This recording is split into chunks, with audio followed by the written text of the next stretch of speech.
So this is the ORAN architecture, and you have various interfaces for this. So we have sort of important interface. I mean, everything's important, of course, to work, no? But for our discussions on these courses, we'll be defining this various interfaces listed here.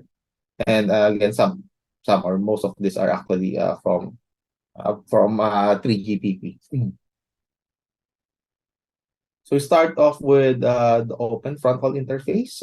This connects the ODU and the ORU, no? And breaks down basically to management plane and the control user synchronization plane. No? And you can see it here dito sa interface, no? Where yung open fronthaul interface would be here. I'm not sure if nakikita niyo yung mouse. It's on medyo lower left, a bit middle left actually. Open fronthaul in M plane, that's the main one. And then yung connection ng ODU tsaka ORU, no, that's in between those two red below. Nandun yung open fronthaul CS plane and then open fronthaul M plane to connect these two components of Open RAN. Next, we have the A1. No? This one enables comms between two RICs and supports, of course, policy management, data transfer, and machine learning management. No? This is how they would support each other, no? And pass various information. No?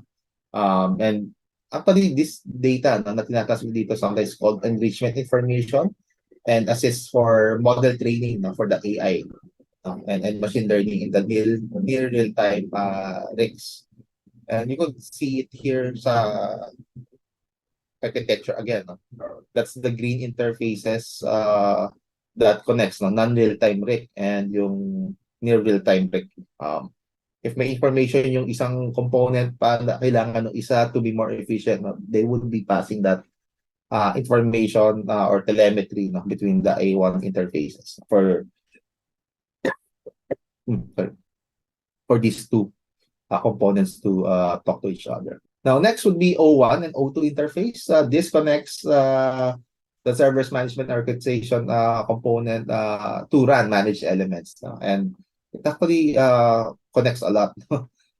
Includes yung real-time RIC, OCU, ODU, ORU, and the open evolved mga nodes connectivity. No? And if you want to see yung placement niya sa architecture, O1 and O2 is on the left side. Okay? O2 connects basically the O cloud and ORU. Si O1 connects dun sa nodes. And then another O1 dun sa rightmost connects again various components. Meron siya papuntang real-time RIC, meron siya sa OCU, meron siya sa ODU and ORU. So that's how they would do it. So O1 connects to everything, O2 connects to O cloud. That's yung placements niya. And then we have an interface originally designed by 3GPP, mga XT-C and X2C and X2U interfaces, where the former is the control plane and the latter is for the user plane. And may mga interfaces na may for subtypes, if you have more basically needing to interact various components. And if you could see dun sa architecture, it's on the left part nung architecture. Nandun yung mga X interfaces. So X2 and then XN. It's on the rightmost. Then we have NG interfaces. This NG interfaces basically connects an OCU control plane and OCU user plane to the 5G core. And then of course this has something to do with yung mga 5G access and mobility functions, and nagre-receive ng mga session information ng mga user equipment like mobile phones. User plane information goes to 5G user plane function, which handles many aspects nung iraroute ba natin to, forward natin to another component, or is it tunnel, baka roaming pala, so we need to tunnel it to the real home network ng user. Okay? So that's where the NG interfaces plays, no? And yung placement niya sa architecture nandun sa rightmost, no? Kasama ng mga X interfaces. Nandun yung mga NG user at NG control. So, medyo patapos na yung interfaces. We have F1 interfaces. This one, again, broken into control and user plane subtypes, no?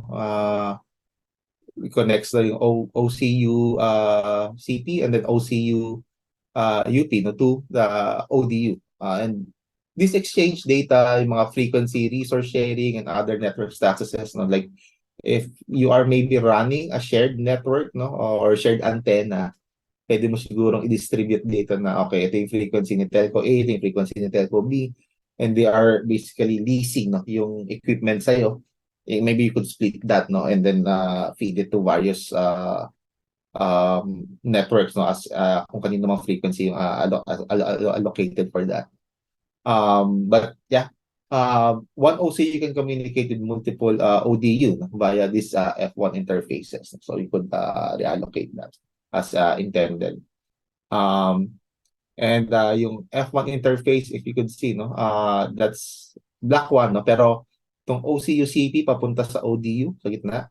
And then medyo on right, no, that yellow part na OCU-UP papunta rin dun sa ODU pababa sa red na module.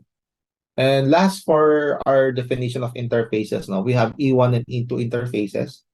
This connects to disaggregated OCU, user and control plane, no? So if you have multiple OCUs, no, you could transfer configuration data and capacity information between two OCU, where maybe one is loaded, no, since I'm not sure why, pero sa kanya napunta yung mga requests and sessions and needs computation, no? So more than yung nasa isang interface, no, or maybe sharing lang sila, no, equally load balance across multiple of these, but one component needs to be serviced, no? So and it needs to pass yung sessions, no, to another OCU or distribute it across multiple OCU kasi may maintenance na gagawin, it's gonna be shut down, and we don't want customer